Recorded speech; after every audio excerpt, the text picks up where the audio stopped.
НСС компаниясы 2001 жылы Атырау өңірінде құрылған және көп функционалды сервистік қызметтер көрсетіп, 6000 бірліктен астам Қазақстан Республикасының азаматтарын тұрақты жұмыс орнымен қамтамасыз ете отырып, қазіргі уақытта өз қызметін Қазақстан Республикасының көптеген өңірлерінде жүзеге асырып келеді және еліміздің ең ірі холдингтерінің бірі болып табылады. Топқа тамақ өнімдері өнеркәсібі мен өндірісі бойынша әртүрлі сектордағы компаниялар кіреді. Әлемнің ең ірі компаниясының бірі Энкок үшін логистика және порттағы теңіз және теңіз үсті операциялары базасында техникалық қызмет көрсету бойынша қызметтер ұсынуға байланысты компания Баутино портының аумағындағы өз қызметін 2016 жылдан бастады. Біздің компания қай жерге тұрақталса да қызметіміздің басты бағыты сол өңірдің халқына жұмыс орнын құру, сөйтіп Қазақстан Республикасының президентінің жолдауын қолдап жүзеге асыру. Компанияның қызметі сонымен қатар өңір тұрғындарына зор пайдасын, игілігін әкелді. Біз 100% қазақстандық компания болып отырып, отандық өндіріс өнімдерін шығарамыз және өңір тұрғындарына ең төмен және тиімді бағамен сапалы өнім алуға мүмкіндік береміз. Аталған жобада жалпы саны 300-ден астам жергілікті өңірдің жұмыскерлері тартылғандықтан, қызметтер көрсету жөнінде контракт алған соң компания өзінің жоғарыда аталған мақсаттарын жүзеге асырып бастады.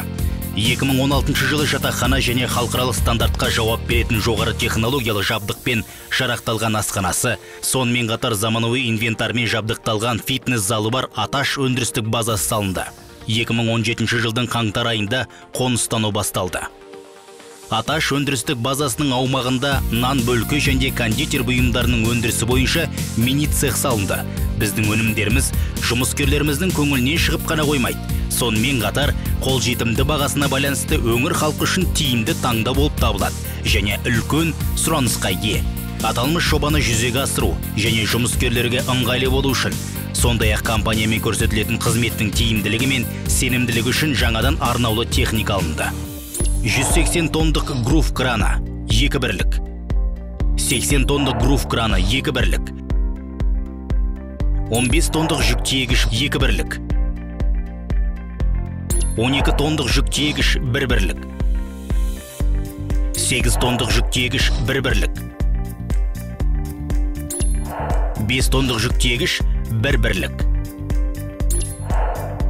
1,5 тонндық жүк тиегіш 1 бірлік. Басқадай жұмыс түрлері үшін арнаулы 12 бірлік және жолаушылар техникасының 7 бірлігі бар. Біздің компаниямен ұсынылатын қызметтер пакеті мынандай жұмыс түрлерін кіргізеді, алайда онымен шектелмейді. Жүктерді тасымалдау, тиеу мен түсіру және жүктерді жинау бойынша көліктік және қоймалау логистикасы. Баутино базасы порты Қашаған кен орнындағы кемелерге қызмет көрсету. Құбыр алаңындағы бұрғылау құбырларын жинау бойынша кран және көліктік жұмыстар.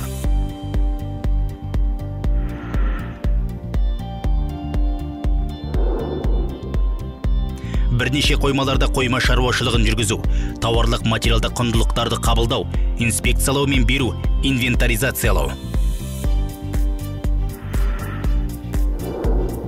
Баутино базасы кен орны мен Қошанай полигонынан Баутино базасына түсетін барлық қалдықтар түрімен айналысу. Мұнай құрамды суды тазарту бойынша акватер қондырғысын пайдалану және тазартылған судың лагун буландырғышты басқару, ағын сулармен айналысу. Алаңдарда логистикалық қолдау қызметтерін ұсыну және Қошанай полигонындағы бұрғылау шламдары мен мұнай құрамды суларды тазалауға арналған құрылыс объектілерін пайдалану. Қошанай полигонындағы лагундарды өңдеу мен тазалау. Тұрмыстық қатты қалдықтарды қабылдау, сеграциялау және утилизацияға шығаруға дайындау. Ауыз су, техникалық су және дизельді отынды тасымалдау. Форт Шевченко қаласындағы су жүйесі станциясынан Баутино базасына күнбе-күн жеткізілетін су көлемі 90 куб метрді құрайды. Баутино базасы мен Қошанай полигонының барлық жабдығының техникалық қызметі, ағымдағы жөндеуі мен күрделі жөндеуі, оларды білікті механиктер, электриктер, бөп мен қызметкерлер мен құрылысшылар орындайды. Жоғары вольтты желілерге қызмет көрсету. Баутино базасы үшін әртүрлі материалдарды сатып алу. Баутино базасын көгалдандыру бойынша жұмыстар. Біз барлық қызмет түрлері тапсырыс берушімен белгіленген мерзімде қатаң орындалып келе жатқандығын мақтан тұтамыз. Бұл орайда біз үшін біздің және мердігер компания жұмыскерлерімен орындалып жатқан жұмыстардың қауіпсіздігі қашанда бірінші орында тұрады. Қызметтерді жүзеге асыруда жоғары нәтижелерге қол жеткіздік. Бәрінен бұрын жап-жаңа арнаулы және жолаушылар техникасын сатып алып, Баутино базасы жеке меншік паркті іске қосуға байланысты ұсынылатын қызметтердің және жұмыс қауіпсіздігінің сапасының өсуі. Бізге дейін жұмыс жасаған компаниялармен салыстырғанда бізбен көрсетілетін қызметтің төмен бағалары. Тапсырыс берушіге шығындарды азайтуға мүмкіндік беретін жұмыс процестері мен жұмыс түрлерінің қатарын оңтайландыруға көмек. Жоғары деңгейдегі жалақыны сақтау және бұдан басқа әлеуметтік пакетті қосу. Жұмыс сапасын және қауіпсіздігін анағұрлым жоғары деңгейге көтеруге мүмкіндік беру үшін жұмыскерлерді материалдармен, жабдықтармен, құрал-саймандармен, жеке қорғаныш құралдарымен және шығыс материалдармен жабдықтауды жақсарту. Кәсіптік дайындық пен оқуды жақсарту. Қауіпсіздік техникасы бойынша кәсіби оқу мен арнаулы курстарды Аташ, ÖB оқу кластарында біздің ТЦ, КРТС мамандары жүйелі түрде жүргізеді. Біздің жетістіктеріміз. Баутино базасында болған кездің барлығында біздің компания көптеген бағыттар бойынша әсерлі нәтижелерге қол жеткізді. Бұл тікелей өндірістік мәселелермен қатар жұмыскерлер үшін әлеуметтік қырлардан да байқалады. НСС компаниясының қызметі басталғаннан бастап, Баутино базасында жұмыскерлердің тамақтану сапасын жақсартуға қол жеткіздік. Бұған халықаралық тиісті стандарттарға жауап бере алатын заманауи жаңа асхана құрылысын салу есебінен қол жеткіздік. Аталмыш жұмыс бүгінде жалғасын табуда.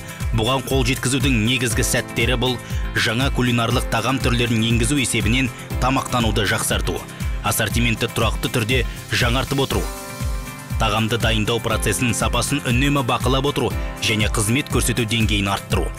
Компанияның санитарлық дәрігерлерімен бірлесе отырып, қауіпсіз өнімді шығаруды бақылау, технология мен санитария бойынша жүйелі түрде оқу тренингтерін жүргізу. Біз жұмыскерлерді жұмыс орнына және үйіне жеткізу үшін жайлы және қауіпсіз жағдай жасадық. Күн сайын 160-тан астам жұмыскерлер жаңа автобустармен Баутино базасына жұмысқа және жұмыстан кейін Баутино Аташ поселкелері мен Форт Шевченко қаласындағы үйлеріне тасымалданады. Бұдан басқа көліктер Ақтау қаласына, әуежай мен теміржол станциясы сияқты алыс сапарларға шығады. Базаның ашылуына байланысты Баутино халқы үшін жаңа жұмыс орындары құрылды.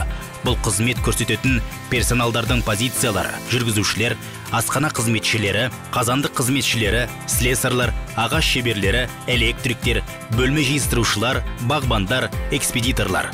Баутино базасында 2 ауысыммен НКОК шарты бойынша 303 жұмыскер және 24 бірлік әкімшілік персонал жұмыс жасайды. 225 адам Баутино мен Форт Шевченкода тұрады. Қалған жұмыскерлер Ақтау, Атырау, Ақтөбе және басқа қалаларда тұрады. Аташ, ÖB 2 ауысыммен 40 жұмыскер жұмыс жасайды. Азық-түлік дүкені ашылды. Ондағы негізгі өнім біздің өндіріс ошақтарында өндірілген өнімдер.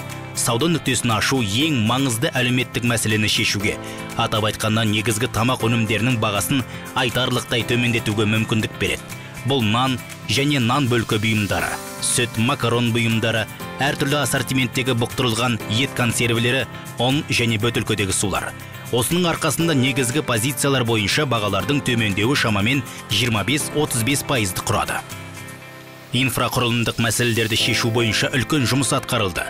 Баутино тас жолына жөндеу жұмыстары жасалды. Әлеуметтік сала. Компания қызметінде басты назар жұмыскерлер мен халыққа арналған әлеуметтік кепілдіктер мен мәселелерге бөлінеді. Жұмыскерлердің балаларының жазғы демалысын ұйымдастыру үшін барлық жағдай жасалады. Жыл сайын 150-ден астам бала Қазақстан Республикасының ең үздік деген сауықтыру балалар лагеріне жіберіледі. Компания басшылығы өздеріне жүктелген әлеуметтік міндеттерді толықтай сезіне және түсіне отырып орындайды. Оның қатарында Түпқараған ауданы студенттерінің оқу ақысын төлеу де бар. Сөйтіп компания жергілікті мектеп түлектеріне білім алуға көмектесіп қана қоймайды. Сонымен қатар өндірістегі қазақстандық мамандардың үлесін өсіру мәселесін шешуде өзіндік үлесін қосады. Халықтың әлеуметтік тұрғыдан осал топтары соғыс және еңбек ардагерлері тұрақты түрде назарға алынып, оларға қолдау көрсетіліп келеді. Әртүрлі мерекелер мен айтулы күндерде жергілікті атқарушы билік берген тізімге сәйкес компания атынан сыйлықтар дайындалып табыс етіледі. Біздің жоспарлар. НСС компаниясының жоспарындағы басты мақсат тапсырыс берушінің компаниясы үшін жұмыс, қызмет сапасы мен деңгейін тұрақты түрде арттырып отыру. Қазіргі уақытта ұңғыманы бұрғылау үшін құжаттама жасақтау жүргізіліп жатыр. Аталмыш жұмыс жобаны техникалық сумен үздіксіз жабдықтауға және оның бағасын айтарлықтай төмендетуге мүмкіндік береді. Ұңғыманы бұрғылау аташ базасы және Қашаған жобасы үшін суды айына 3000 метр кубқа дейін жеткізуге мүмкіндік береді деп жоспарлануда.